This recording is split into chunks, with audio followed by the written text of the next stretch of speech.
toong trabaho ng presiding, mulat-mula ka. Ngayon, na-obserbahan ko lang, it has become a challenge, so obserbahan din namin ito ng Kuya Jimmy, nagkaroon ng shift na ang iniisip ng mga presider, ano kayang sasabihin ko pag tayo ko sa harap? Yung gano'n, no? Yung parang nag-iisip ng ano kaya ang witty remark na pwede kong ibigay. Na, teka, hindi yun ang trabaho mo. Ang trabaho mo is to organize the crowd. No? Para igabayan yung madla, gabayan ng madla na magsisimula na. Hindi mo problema kung ano kaya nakakatawa ko sasabihin, ano kaya ang masaya ko sasabihin. Hindi mo problema yon kasi lahat na sasabihin mo nandun na sa script.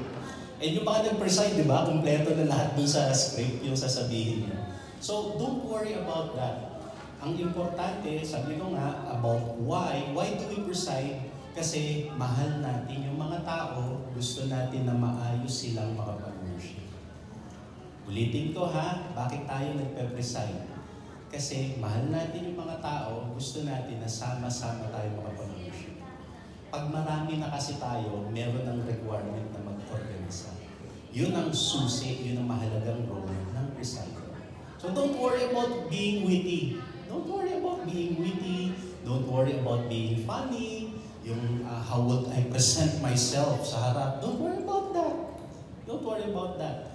Ang mahalaga, yung puso, yung mentality na, teka, para to sa mga tao, para makapagsimula kami ng maayos. Yun ang mahalaga.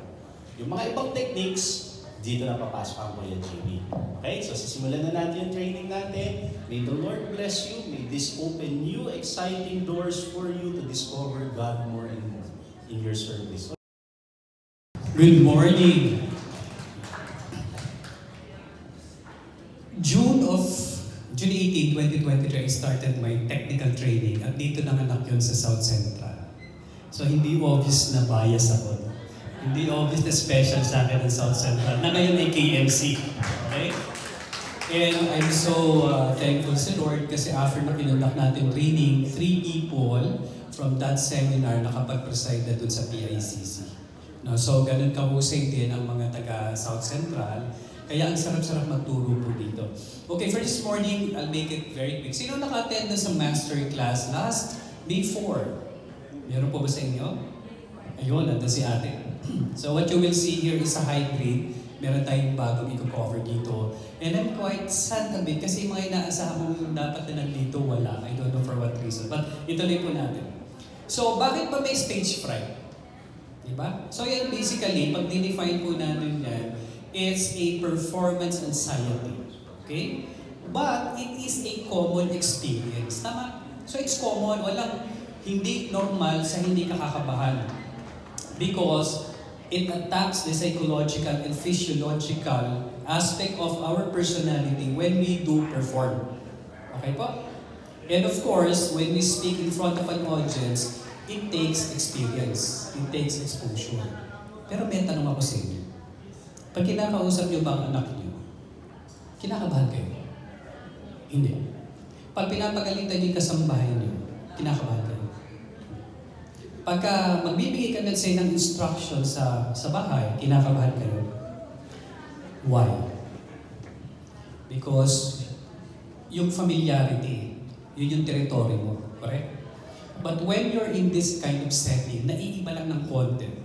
But the methodology is the same. Nakikipag-communicate ka lang. So ngayon, sabi nga kanina, ang trabaho before the presider is to organize. Ngayon, lalagyan natin ang technical expertise. Kasi you are managing a crowd. Pag ikaw nasa one space, no? Marami dyan mga first-time day-by-day attendees. Marami dyan galing sa mga mega churches na sophisticated ang equipment, technology, magagaling ang speaker. So dapat tayo nagle-level up din. So what causes stage fright? Basically, yung fear of making mistakes. Yung kakayanin ko ba yan? Yung baka hindi perfect, baka magkamali ako. Di ba? Nandiyan yung anxiety increase because of that. Meron ka rin yung lack of exposure to public speaking. Ito yung itatakil natin mamaya. Paano natin babawasan yung kaba? Sa ngayon, as I speak, kinakabahan mo ba ako?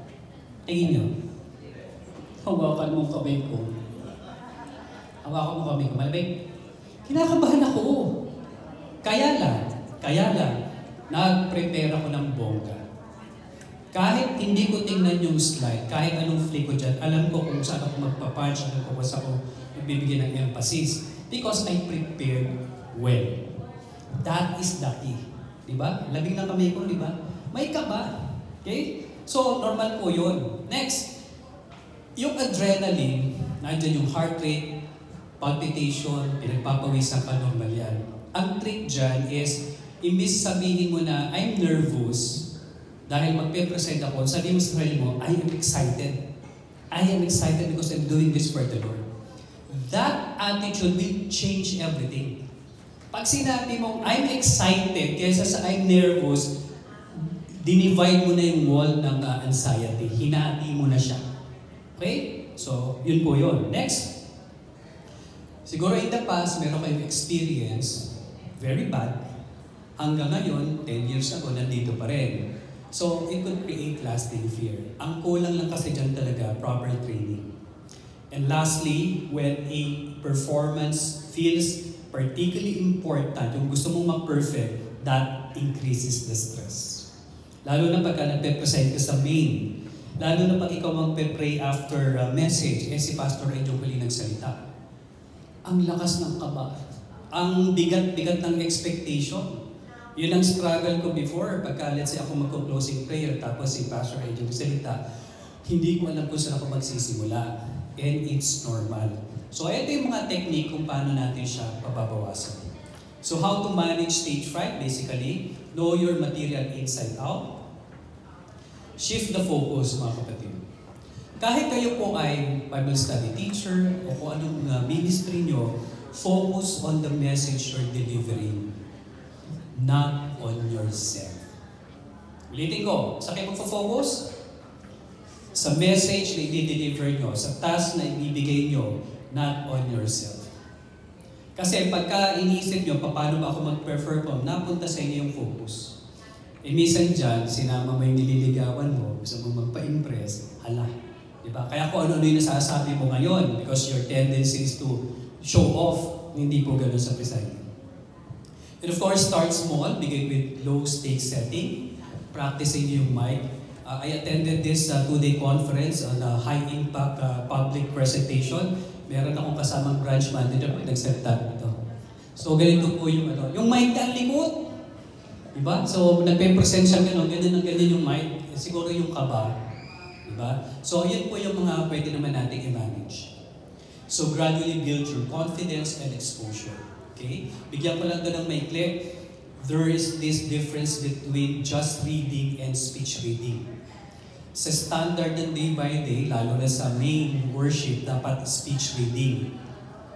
So it's basically you deliver the lines with confidence, fluidity, precision, and grace, where feelings and emotions are injected to the materials being conveyed. Opposite ito ng parroting. Pag binigay sa inyo yung material at hindi mo pinaghandaan talaga yun, pinaparot mo lang. Kaya very impersonal, detach ka, walang dating. Okay? So, yun po yung dapat nating iwasan. Okay, so how do you manage your materials? You must run your material, spot hard to pronounce words, rearrange the text of the materials for a more fluid delivery. Nino? By you. So, i-manage mo. Kaya pag mayroong materials na, may ganda ko dahil ballpen laging dala. Kino-cross out ko yung mga kakaibang words, shift ko, tinatranspose ko, para pag binasa ko siya fluid. Alam niyo bakit kailangan gawin? We are running out of time. We don't have the luxury of time pag tayo nagpipreside, lalo na sa main. Kaya yung mga ad-libs, yung mga unnecessary, mga palamuti, hindi po kailangan yun kasi lalo kayo maiipit. Basically, we do calibrated reading, medyo may timing. It says there, when let's say make an announcement, kaloob turuan versus kaliwagan training classes, pareho ba ng emotion yan? Pareho ba ng bigat yan? Alin na mas mabigat, yung kaliwagan training classes o yung kaloob turuan? In its sense, yes. Pero pag ang audience mo ay mga dancers, di ba? Mas meron kang bigat doon. Kaya iniintindi mo rin saan ko ba ito dinideliver. Pareho silang important, pareho may bigat, pero yung manner by you deliver it, siguro doon sa kaloob-turuan medyo bubbly, kasi gusto mong i-encourage sila. Ganun din naman doon sa mga pastors, sila naman bugbog na, so medyo subtle ang bato mo dyan para hindi mabigat. So, by voice dynamics alone po, ang laking difference na. I'd like to request somebody, meron po bang, babasahin lang po yung next slide. I'll just demonstrate anong ibig sabihin pag hindi natin inintindi at inaral mo ulit babasahin natin. Would like to volunteer, pagbabasa lang po.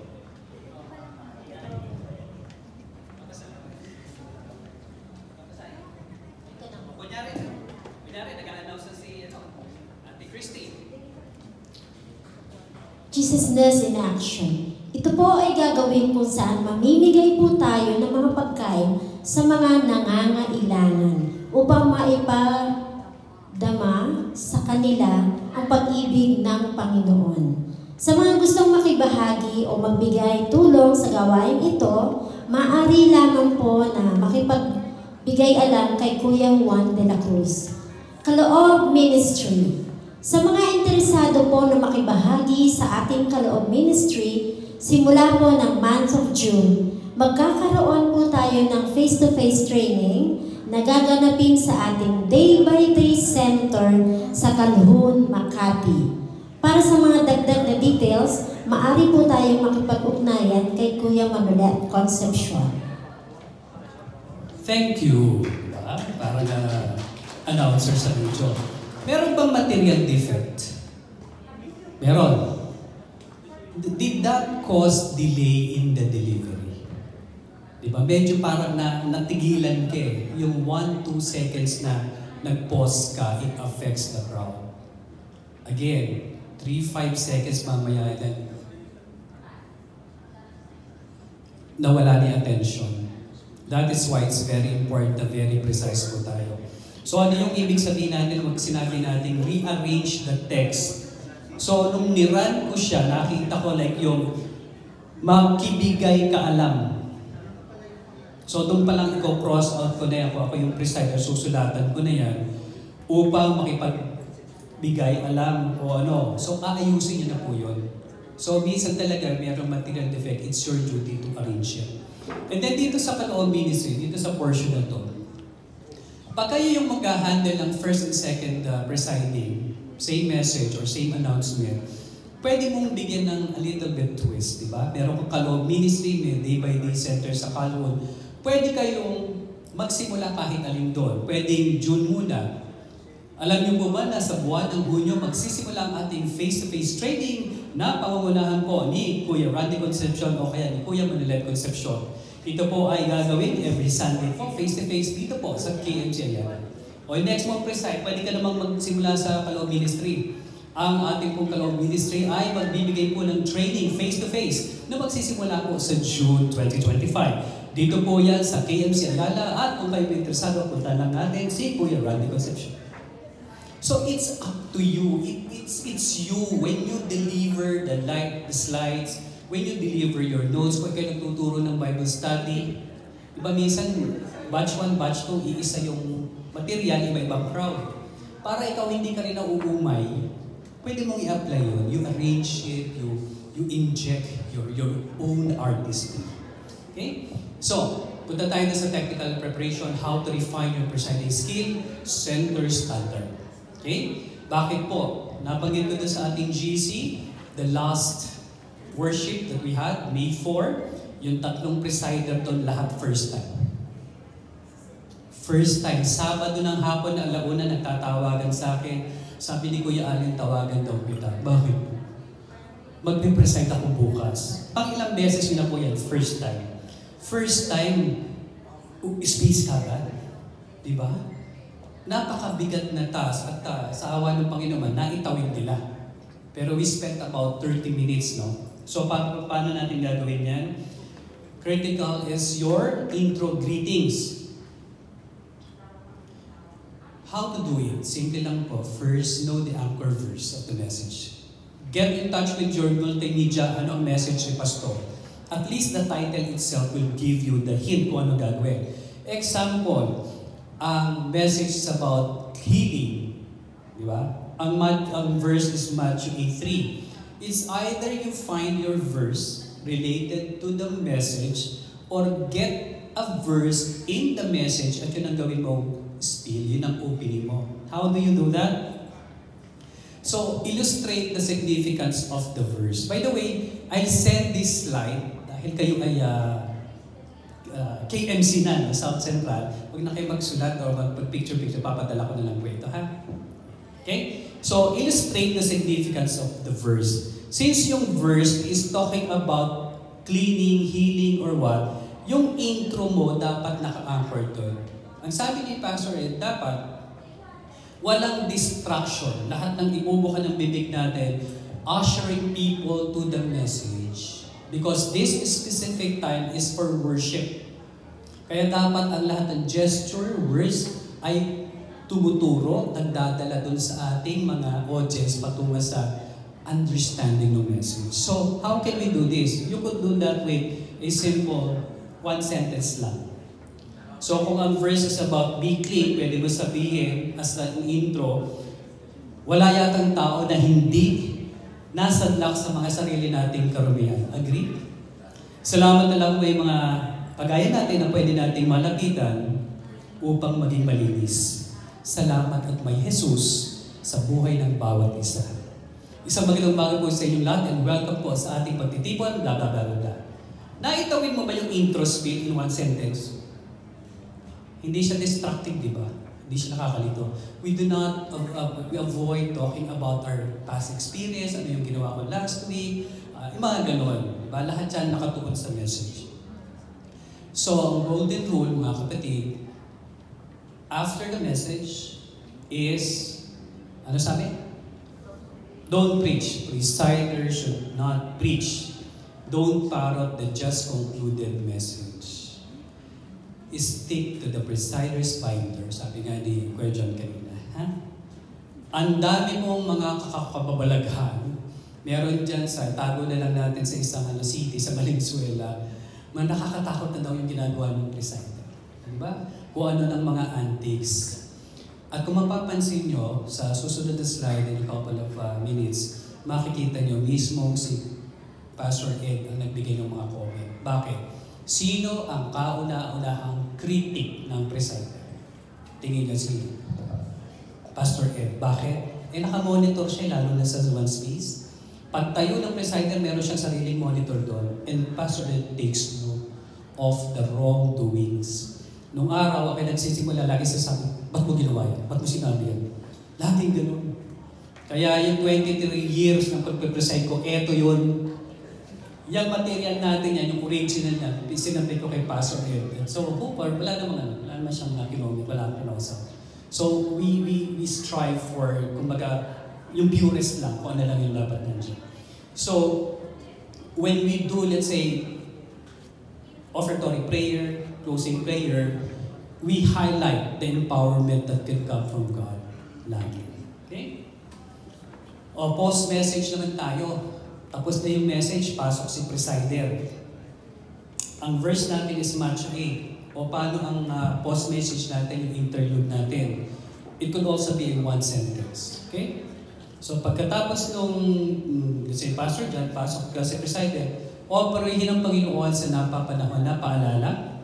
Sa anumang karumihan man, sakit man yan, emotional stress, because this could also be a burden, we could always go to the Lord for peace, for composure and all. Lahat yan may kagalingan.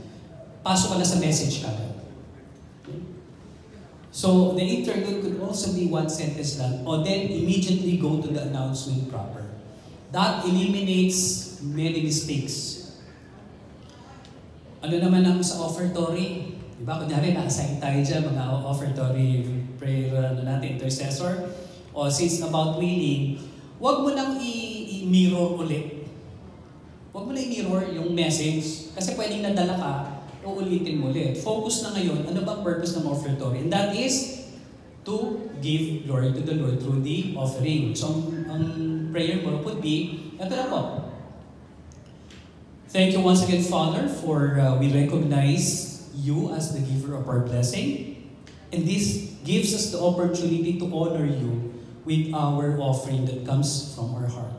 And this may be a blessing, or we could also be a blessing to others. And we sincerely pray this in Jesus' name. Papansin nyo, kahit may script na ako, minsan nag-iiba-iba. Kasi doon pumapasok yung leading ng Holy Spirit. Kaya minsan, presider, kahit nag-mental note kayo, may outline kayong maliit, lalo na magpe-preside kayo sa main, it's all right na maiba. Because it's the Spirit that really guides you. Kaya minsan nagugulat ako, nag-outline ako. Sabi ng wife ko, ba't iba sinabi mo? Hindi ko rin alam. Kasi it's the Spirit. Kaya ang pinakamaganda sa lahat, sa prayer natin, presiders or Bible study teacher, so umpisa pa lang, we say, Lord, and this is actually my prayer, I declare my dependence on you. Maliban na lang, unless you bless me, hindi ko po ito matatawid. So Lord, pagpalain niyo po ako. Amen. O, lalabas na ako ngayon sa stage. Kala mo, confident, di ba? Pero nandun yung kaba. Pero I know in my heart, nandun yung pagpapala ng Panginoon. And there was this time, bago-bago lang ako sa presiding, sabi, pinakapag-pray kasi yung last 3 presiding ko, okay naman. Lumabas ako dun sa Kamalayan Hall, yung kulay blue nung araw, na dead air ako for 30 seconds. Center stage, na dead air ako for 30 seconds. Ang sasabihin ko lang na word, pagpalain niyo ang inyong mensahero, hindi ko nasabi. And ang dilig sa akin ng Lord, ikaw kasi Jimmy dyan, akala mo ikaw magaling. Kaya simula nun, hanggang ngayon, Lord, I declare my dependence on you. Kaya naitatanong po natin. So question po dito sa offertory, klaro na po tayo? Offertory prayer should not speak any more of the message. Okay? Closing naman. Sa closing prayer, again, naka-anchor pa rin dun sa verse. Highlight mo na lang kung ano yung ipababaon mo sa crowd, sa brethren, pag alis nila. It could be in Tagalog, it could be in English. And it also applies sa mga Bible study sessions natin. Huwag nyo nang ulitin. Para sila naman refreshed, recharged, at may baon. So pwede ganito ang isang example. Bahala na kayo, no? Ate Christy, magandang boses mo ulit. Kunyari, closing na, no? O yan yung niya. Aming Diyos, sa aming paglisan sa bulwagan na ito, dalangin po namin ang inyong Espiritu upang aming maging gabay at kami naman po ay magsilbing pagpapaalala tungo sa ikalilinis naman ng aming kapwa. Ito po ang aming dalangin sa pangalan ni Jesus. Okay, nakita mo po ba yung closing prayer? Diba? What sentence? Sweet, di ba? Ngayon, yung brethren natin, aalis na masaya. Haba naman ang prayer. Diba? May ganon. I experienced it last worship. Nagpa-plancha ako noon. Tinitingnan ko yung presider ng second. Nung nag-pray, pagkahaba-haba. Sinabi pa niya, Moses, sa dali ng katahimikan, ilapit natin sa Diyos ang iyong makahilingan. Closing na yun eh. Di ba ginawa na yun sa umpisa? So yan po yung mga dapat na po nating i-correct. So ganun din naman, kung mas comfortable kayo sa English, ito sa English. Okay? But, merong isang concern sa GC, don't mix English words with the Tagalog. Pag yung sentence yung Tagalog, buuin nyo ng Tagalog. Next paragraph, English kung English. Huwag yung, aming Diyos sa aming paglisan sa baluwagan nito, we pray for your empowerment. At upang kami maging gabay. It doesn't sound good. So, Tagalog, straight Tagalog, English, Tagalog, but never Taglish. So our interlude should be short, should strengthen and reinforce the message, calm and properly paced. Yung timing, tama lang yung basa. Again, bakit na-achieve yung napakagandang delivery? Unang-una sa paggamit ng mic. Kung yan ay naka-fix doon, make sure it points perpendicular to your mouth. Huwag po diffuse na ganyan, di ba? Naririnig niyo ako pero mosh. Pero pagka nakaganyan, less ang effort sa aking vocal folds. Pero pagka nakaganyan, ikaw mismo parang nag-i-echo eh. So yan, this is your ally, this is your best friend.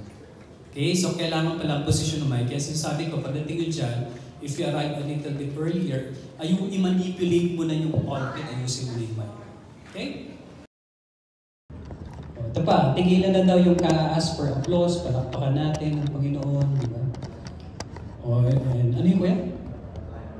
Yeah, wala pa tayong mga kumain. Mga ganoon, mga pang-perya na script ha. At ito pa, no more repeat after me or tingnan mo ang katabi mo. In other words, ano sabi? Kayo po magbasa?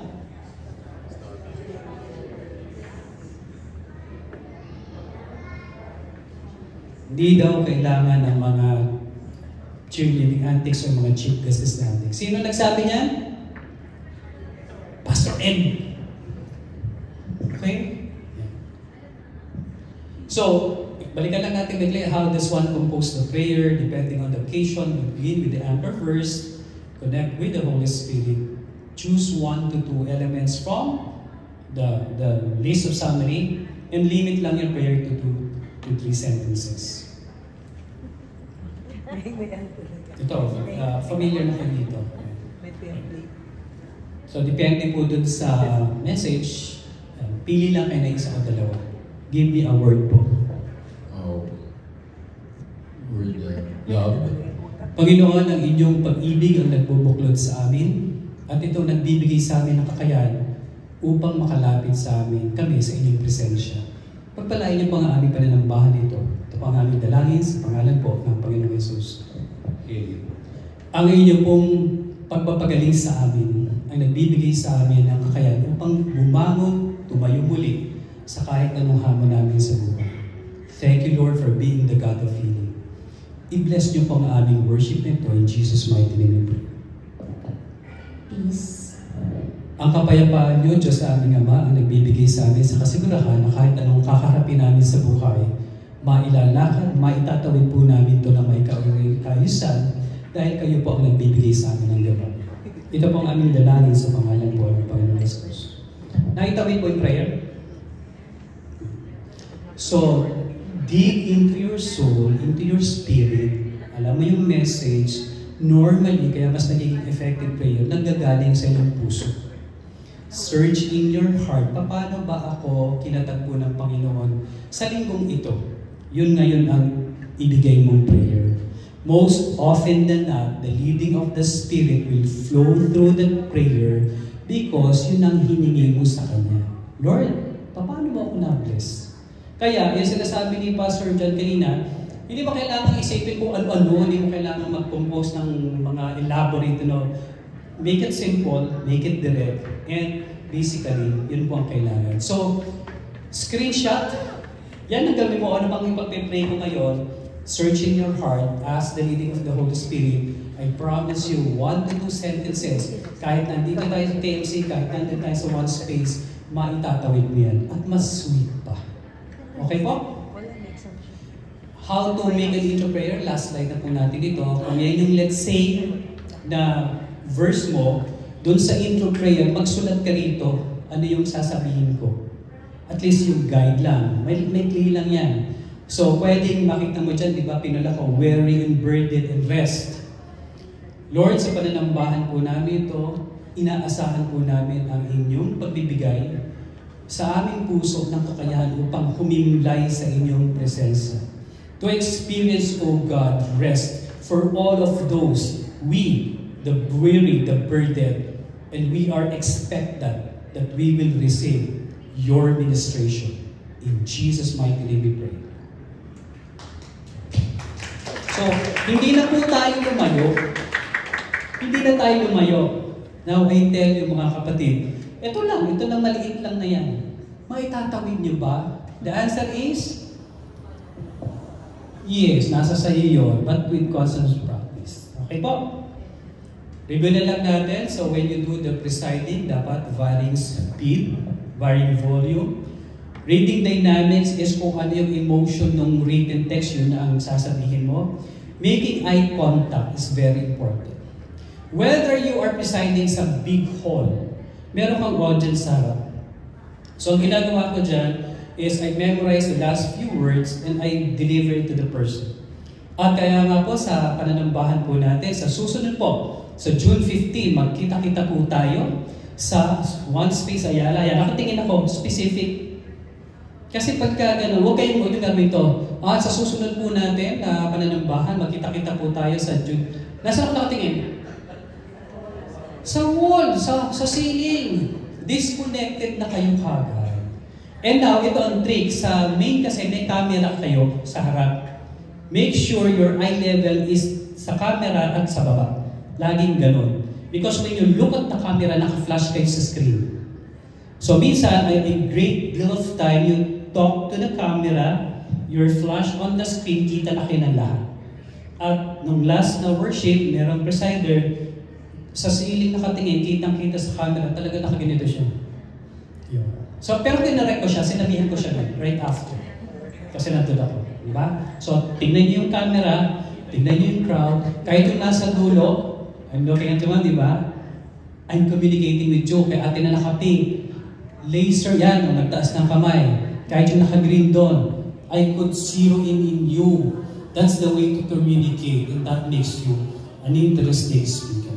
Find your vision, lalo na sa mga nagtuturo na preach, sama yung multimedia, pinapansin na kanina, tumitingin ako dito. Kasi sila kasama rin. Lahat yan, kasama yan. I-involve mo sila para sila, yung attention nila, nandun. Kasi pag hindi nyo sila sinama, kung ano-ano na ginagawa minsan. Sa isang mini baluwagan sa Fairview, pagtingin ko dun sa music team, ako nagse-cellphone na gano'n. Sa kanya ako nakatingin tuloy ngayon, di ba? Di ba? Di ba? Di ba? Oh. And then umayos, mga tinago ang cellphone. Kasi it's a distraction. Okay? Yung sinasabi ni Kuya kanina na crowd management po. So yung improvisation na lang yan, kung let's say meron lang mga kakaiba, make sure na don't sensationalize it para ma-focus po tayo. And lastly mga kapatid, sa lahat ng ministry workers, kakibasa po.